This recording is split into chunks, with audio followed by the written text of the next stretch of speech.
What's up, everybody? Welcome to the post WWE Royal Rumble edition of Into the Squared Circle podcast. That's right, folks. I am your host, GBs, and welcome. Here we go. Royal Rumble has concluded 24 hours ago from the time of recording this episode. Did you watch it? Did you give a rat's ass or not? Did you enjoy it? Your thoughts right here on YouTube. Drop it in the comments section. Hit the subscribe button if you're a first time or a new viewer on YouTube land. If you're listening on the podcast, if you want to hear in podcast form, available right now on all major podcast outlets like Spotify, iHeartRadio, Google Podcasts, Apple Podcasts, wherever you listen to your favorite podcasts. All you have to do is type in Into the Squared Circle podcast. Hit the subscribe, hit the follow, give me a 5-star rating review. What you guys thought about the show? So here on the show, we'll kick it off talking about WWE Royal Rumble and some of the stuff that happened prior, all the news. We'll talk about that as well. And then for the second half of the show, I'll be talking about AEW Collision. 2 highlights I thought was really good on Collision last night on TNT. It's not Dynamite, it's AEW Collision on TNT. So we'll talk about that as well. But before I continue on, follow me on my social media platforms Into the Square Circle Podcast on Facebook, X, Instagram, and right here on YouTube. That's right. If you follow me on Instagram, you follow me on Facebook and X, join the conversation, man, because I put polls up there. Be a part of the conversation, man. You're a fan. I'm a fan. Let's be vocal. What we see on television. What do we like? What do you guys recommend? Is there anything that stood out for you in the world of pro wrestling? All right, good deal. And also subscribe on patreon.com/Into the Square Circle podcast. That's right, folks. The link is down in the description. Hit the click the button, man. For $1.99 a month, $1.99 a month. You are in the executive role chair. That's right, folks. All you have to do is be part of the bonus content. You're in charge. There's not a lot of podcasts allow you to do that. You're in charge. $1.99 a month. You could pick your topic. You could pick a review of any shows in the history of pro wrestling. You can have fun games, trivias, and your name will be featured on the credit under executive producer of each show on the podcast and YouTube. So you get the credits on both of them with your name on it. So you get full control of the patreon.com/Into the Squared Circle podcast. So go over there right now and hit the subscribe and join the Into the Square Circle podcast army. All right. Good deal. All right. So I'm going to shut up. Let's kick off the show, talk about WWE Royal Rumble right here and Into the Squared Circle podcast. Here we go. All right, folks, before we talk about the WWE Royal Rumble, let's talk about some of the stuff that happened prior that Friday night before WWE SummerSlam.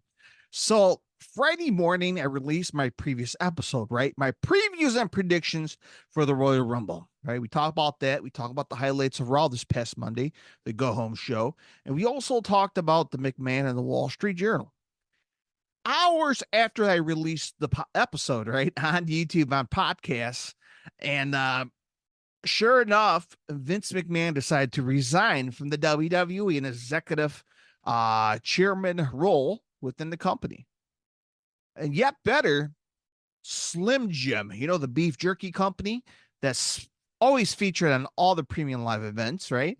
They were being pulled off WWE the day before Royal Rumble. Slim Jim was like, yeah, nope. After all of this shit's going on between Vince, yeah, we're gonna just kind of put it on hold. And then Vince decided to resign. And he also made a statement saying that I will still fight back and all his allegations are not true. I said, but I'm going to resign anyway. Because if you're actually thinking about with all this crap going on with between Vince and his allegations and stuff, it's hurting the WWE business. And I talked about this in my previous episode. It's a bad look to the WWE and TKO as a whole. So, of course, you're going to affect sponsorships, and sponsorships got nothing to do with you or with the WWE. Prime example, with your name's attached to it, they don't want none of that. I mean, the last thing you want to see someone go into a gas station or convenience store and they're like, Slim Jims, I'm not supporting these guys. These guys like to support rapists, trafficker. You know, it's gonna hurt. It's gonna hurt business. It's not a good look. So I kind of see why Slim Jim put it on hold. But sure enough, after Vince resigned from his executive role, Slim Jim was back on board, and they were in the featured match at the Royal Rumble. So interesting take coming from that. And I guess this thing is still investigating. Very serious situation. You always got to take these allegations very serious, and but Vince McMahon's resigned for the second time.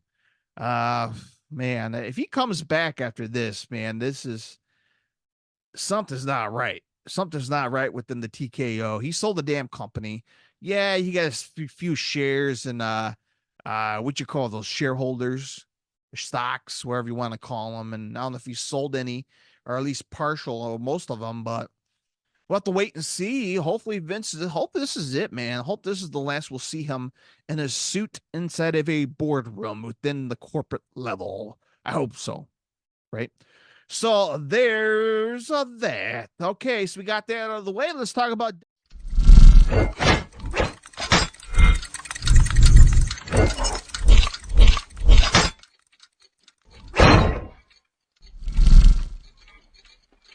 WWE Royal Rumble. Went down this past Saturday in the Peacock Network. Unless you were in St. Petersburg, Florida at the Tropicana Field. Over 40,000 plus strong fans cram-packed the Tropicana Dome, whatever the hell it's called, Tropicana Stadium. Home of the Tampa Bay Rays. If you're a baseball fan like me, I'm a big Cubs fan. You see my hat I'm wearing on YouTube. So, yeah, I can't wait for baseball as well. But here we go, folks. WWE Royal Rumble. I'm going to go really brief. I won't spend too much time on it. The show kicked off with the Women's Royal Rumble. All right. The Women's Royal Rumble. So as I'm looking at the list here, and I will put it on the screen for YouTube, the Women's Royal Rumble, 30 women, right? So the first one was Natalia. Natty came out. Number 2 was I can't say shocking, but that was pretty obvious that she was returning back to the WWE. Trinity Fatu. Fans know her as Naomi. You remember Trinity Fatu was wrestling against Jordan Grace in TNA Hard to Kill in Las Vegas. And she didn't renew her contract, and now she's back in the WWE. Yet better, she is number 2 in the entrance in the women's Battle Royals. How about that? Nice little crowd reaction. Number 3, Bayley. Bayley. If you haven't watched the Royal Rumble, spoiler, that's all I have to say. Bayley, number 3.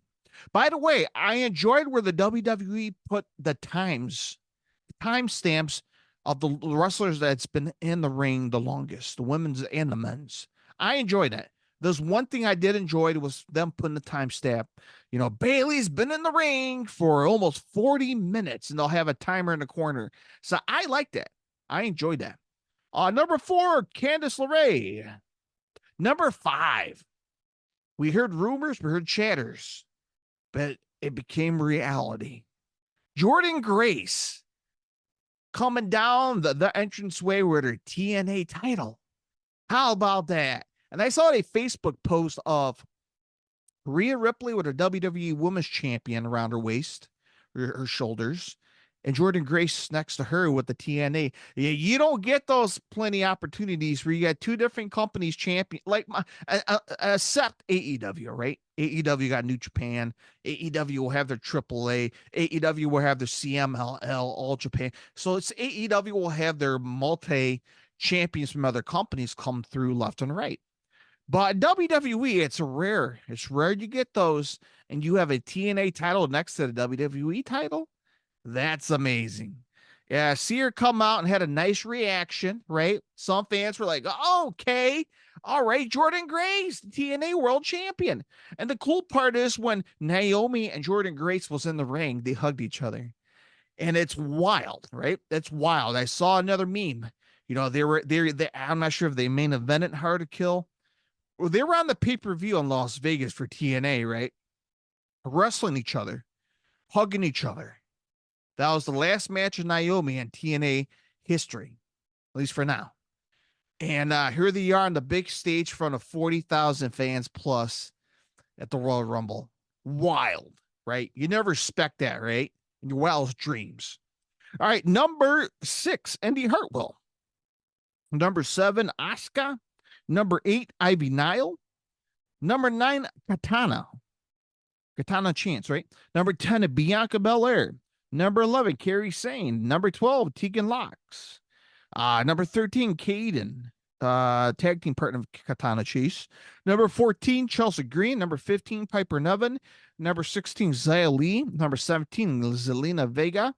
Number 18, Maxie Dupree. Let's go. Number 19, Nia Jax. Number 20, Shotzi.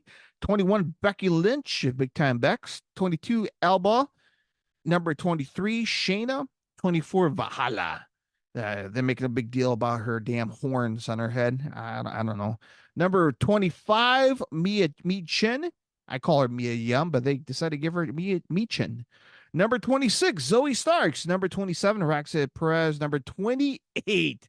This one I did not see coming, and I should know better. Shame on me for being a wrestling fan. I should know better. Jade Cargill, the most anticipated new signing of the WWE. That hasn't shown up on none of the brands, and she's been sitting on the sideline for quite a bit, like a month or so. And you remember we've been seeing her popping on SmackDown, we've been seeing her popping on Raw, NXT. Quiet, silence. We haven't heard anything from Jade Cargill since. And what a way to make a debut in the ring in the WWE. Jade Cargill, and she had a nice reaction. Hell, I popped. Number 29, Tiffany. Number 30, Tiffany Stratton from NXT. And number 30, the returning Liv Morgan in the state of Florida. If you don't know what I'm talking about, remember the last time we saw Liv Morgan, she got hurt. She got her pulled over, got arrested for getting caught with cannabis in the state of Florida. And here she is debuting back in the state of Florida. So hopefully she don't get caught driving a Jeep again with narcotics, or what do you call it, cannabis in her pocket. Okay, so I thought about this women's Rumble match really quick. I thought it was pretty good. It was pretty solid. I got to say it was better than the men's. I hate to say that, man. I thought the women's Rumble were a little bit exciting, right? I thought it was pretty good. Trying to think anything that kind of popped out. I think the final four was Jade Cargill. Who else was the final four? Bailey, Jade Cargill, and who's Liv Morgan? And was it Becky Lynch?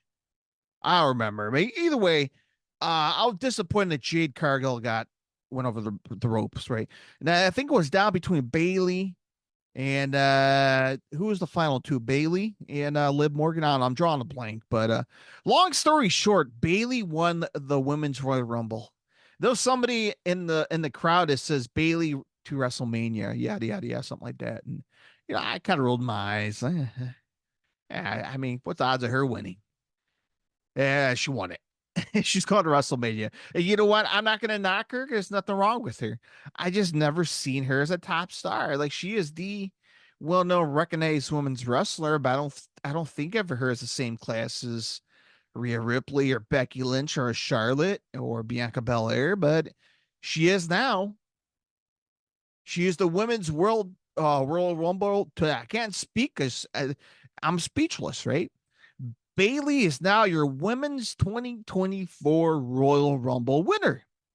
Now the question is, who will she face? Rhea Ripley or Will she face Rhea Ripley and Io Sky in SmackDown? So Ripley and Raw, Io Sky and SmackDown. Who will Bailey choose? And we know Bailey's on SmackDown. Will she go on SmackDown challenge for the champion? We'll have to wait and see. All right, after that match, we had the Roman Reigns match. After that, it was a hell of a match. Roman Reigns versus Kevin. No, I'm wrong. Roman Reigns versus LA Knight. Here we go. Randy Orton versus LA Knight. So Roman Reigns versus LA Knight versus Randy Orton versus man, I just said them all. Orton, LA Knight versus Roman Reigns versus AJ Styles. That's another one I forgot. AJ Styles. Hell of a match, right? All four guys beat the living hell out of each other. Try to remember move by move in the ring. I think my favorite spot where I believe Roman Reigns was ready to do a Superman punch or spear on Orton. And if you know Randy Orton, he did that out of nowhere, which was just picture perfect. But man, what a match. What a match. All four guys just absolutely amazing. So overall, the match for the show was pretty good, man. And I'm trying to remember, replaying my brain how the match ended in the Royal and the men's world championship match, the fatal four way. But I said in my predictions, I have a good feeling that Roman Reigns will walk out and just barely made it out to the match. And Roman Reigns, yeah, man, he is retaining the world champion. The streak continues. And off to WrestleMania he goes. All right. So we got that going on for Roman Reigns. So question is, who will win the Royal Rumble? If you watched it, you know who won it.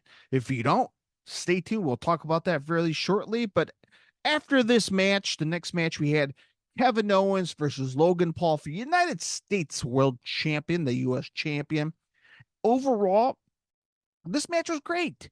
It was a great match until the very end, the screwy finish. And look, some people agreed with me. You're like, gee, what are you talking about, the screwy finish?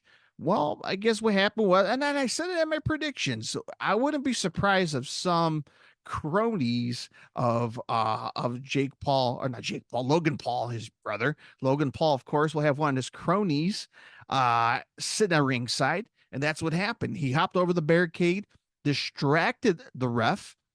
Out comes Austin Theory and Grayson Waller, who had brass knuckles, threw it in the ring, gave it to Logan Paul, right? When the ref's not looking.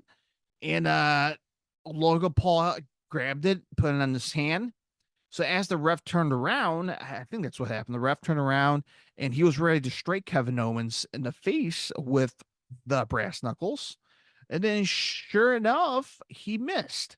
Kevin Owens managed to snatch the brass knuckles out of his hands. Kevin Owens grabbed the brass knuckles, put it on his fingers, and as he rolled them up to pin him, the ref saw the brass knuckles on Kevin Owens' hands. So now he's the bad guy, right?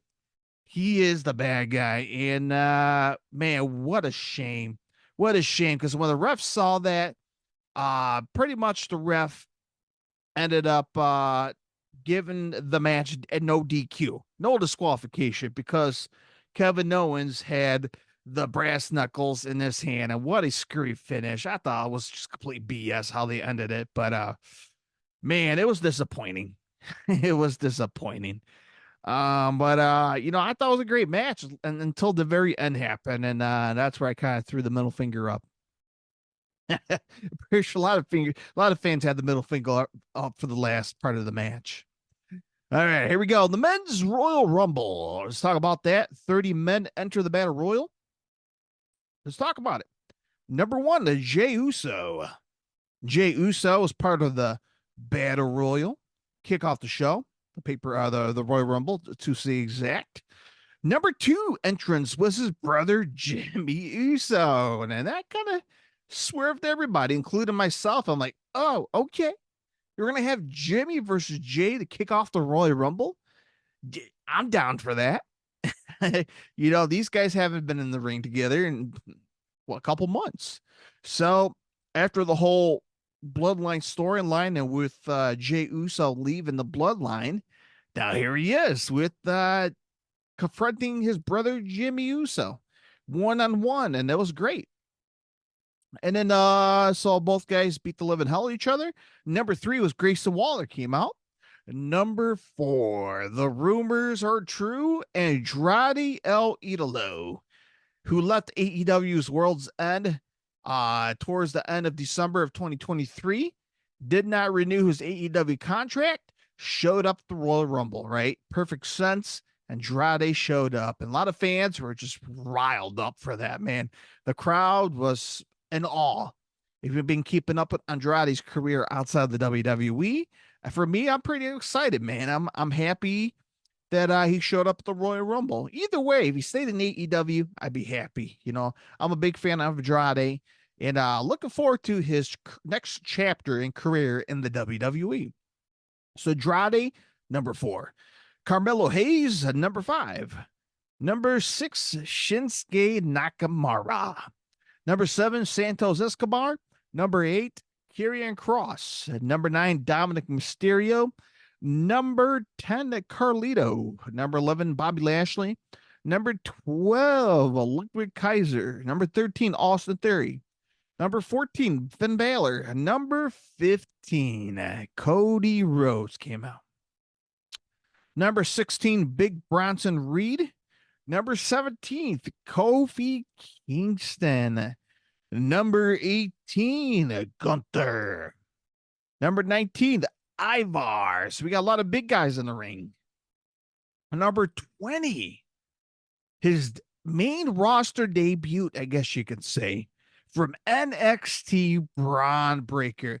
I got to say, he was the highlight of the Royal Rumble. Braun Breaker, I swear, he has genetics like his family, right? Scott Steiner, Rick Steiner, the Steiner brothers, genetics. And man, that guy, he sounds like him. He looks like him. He's an athlete. You can tell he's been on a football team in the past. So Braun Breaker was the top highlight of the show for me. Watch him tackling people, giving a suplex. Phenomenal. Number 21. I forgot about this guy. Omos.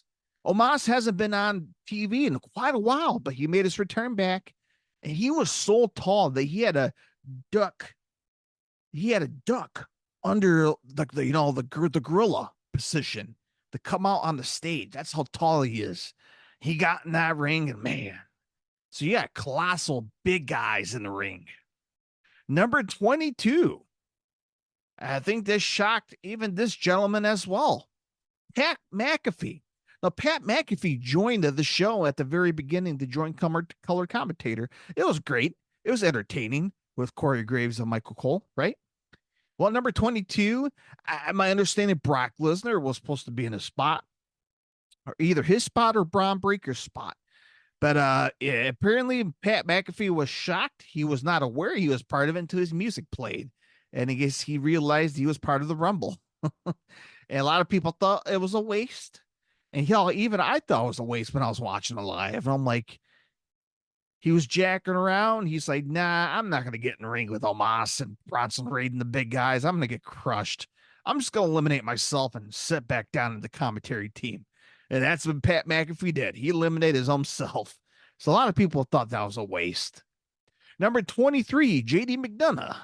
Number 24, R-Truth. I thought he was pretty funny. He thought he was in the Battle Royal, and he found out he was in the Women's Battle Royal, and Adam Pearce was like, whoa, dude, you're in the wrong Battle Royal. He's like, what do you mean? I'm supposed to be in the Battle Royal. Adam Pearce was like, nah, you're in the Women's. You got to wait to the very end. So now he joined out to the Men's Royal Rumble. The Miz, number 25. Number 26, Damian Priest. Number 27, Chicago's very own CM Punk came out and had a nice little reaction, man. Number 28, Ricochet. Number 29, Drew McIntyre. And number 30th, the last entrance of the Royal Rumble was the returning Sami Zayn. And we haven't seen him in the past couple weeks since he got jumped, I believe, by the Bloodline and SmackDown, I believe, or on Raw. I don't know. He got jumped by somebody. Sami Zayn was number 30. So my predictions on the Royal Rumble before the Rumble happened, right? If you heard the last episode, I had a hard time figuring out who was going to win. I would love to see Punk. I love to see Cody, but I had a good feeling maybe Gunther. So Gunther, I was leaning more towards. Well, guess what? The final four were Gunther, Drew McIntyre, Punk, and Cody. Everybody on Raw, they've been teasing the past couple weeks, were the final four. A lot of people are like, this is pretty predictable. Sure enough, Drew McIntyre got eliminated out of the four. Then it transpired to Gunther versus Cody versus Punk. And Gunther got eliminated. Now I'm like, oh, man, he's not it. Now we got Punk versus Cody. One guy will win the men's Royal Rumble. I'm like, okay, this is happening. It is happening. Who's going to face either Seth or Roman Reigns? And I got to say, man, Punk and Cody, I enjoyed the good first 15, 20 minutes of the match between both guys squaring off. A lot of finishing move. Punk did a goal to sleep. Cody Rhodes did the crossroads. Both guys were getting back up. These guys did good. But Cody Rhodes, I think the fans were on his side. CM Punk were chanting him throughout the Rumble until he was the final two. Then it became a mixed bag. There was a lot of boos, a lot of Cody's, and CM Punk sucks. So between both guys in the ring, we got what we wanted. I mean, I guess so. We've been talking about it, right? It's not fair that Cody's not finished his story. How come The Rock comes back and take his spot? How come CM Punk comes in and take his spot? Well, guess what? Cody Rhodes threw over CM Punk over the ropes. Cody Rhodes is the second person in history of the WWE to win the Royal Rumble 2 times. And the other guy is Stone Cold Steve Austin. You may have heard of that guy, right? Cody Rhodes, the second person in WWE history to win back-to-back Royal Rumble. Obviously, he just paid his homage to the past of the Elite and Bullet Club, right? He did the Too Sweet, Kiss It, Bang, Kenny Omega, did the whole Too Sweet. He's part of his Bullet Club Elite past, right? So you got to pay homage. Pointing at the WrestleMania sign, he is going to WrestleMania. Of course, Roman Reigns and Seth Rollins were sitting up in the box suite at the Tropicana Field, and Cody Rhodes pointed at Roman Reigns. Roman Reigns had a bad reaction in his face because he knows that he's going to face Cody Rhodes at WrestleMania as of right now. So that's the plan. Hopefully, we'll get a Roman versus Cody. Cody will finish the story. Boy, oh boy, I hope so. But man, I'm gonna go ahead and show you my Twitter. So I'm going to show you guys my Twitter account really quick. Your thoughts about the Royal Rumble in general.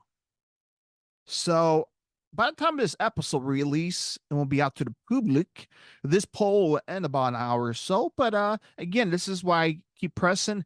Follow me on my X profile or Twitter profile into the Square Circle podcast. If you see right now, I'm at 33%. Great. What do you guys thought about the Royal Rumble? Are you guys happy with Cody? 21% not great. And 46% is saying, you're on the fence about the Royal Rumble. So that's a big margin. 24%, I'm sorry, 33% great, 21% not great, 46% was meh. So you guys decided to vote. You guys made your voices heard about the Royal Rumble. All right, we'll take a quick commercial break. When we come back, I'll have my top 2 highlights for AEW Collision coming up next right here and Into the Squared Circle podcast.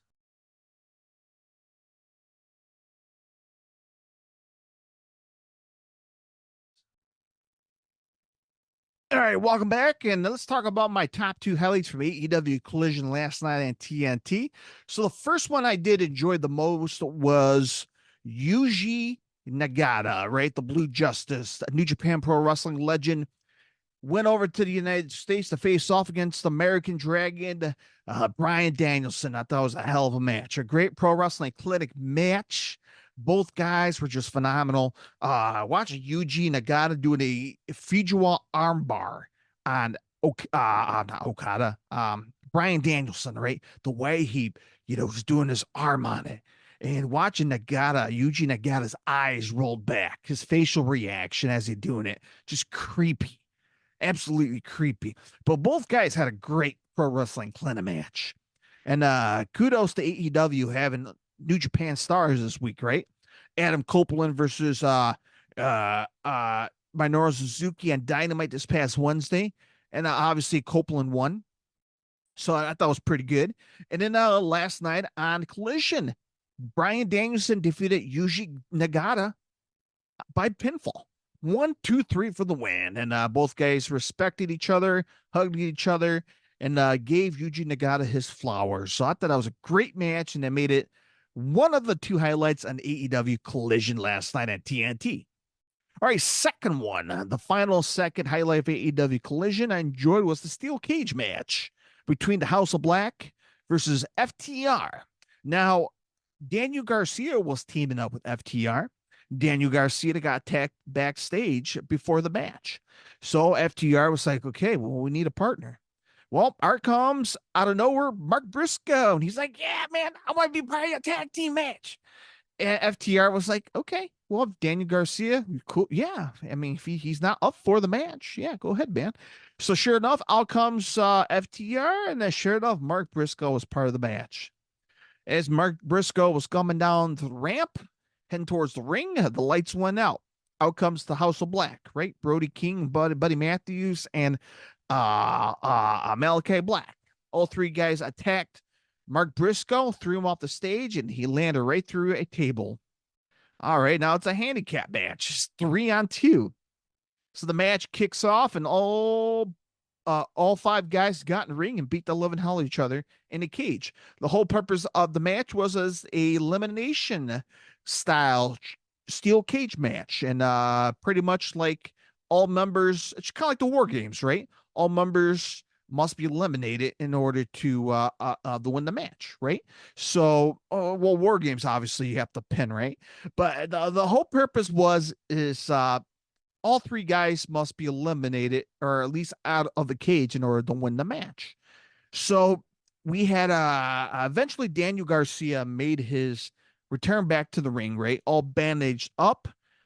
He came down for the save for FTR because they were struggling because they lost Mark Briscoe. And eventually Brody King eventually escaped the cage. I think Cash and Dax escaped the cage, and eventually it was 1-on-1. It was Malachi Black versus Daniel Garcia. The last two final members from both teams in the ring. Only one will walk out and win the match. And what a match. So Daniel Garcia got sprayed in the face by Julia Hart with the black mist. Eventually he had a chair and he couldn't see, and he got taken out by Malachi Black. So Daniel Garcia is weak. He can't see. He's blind.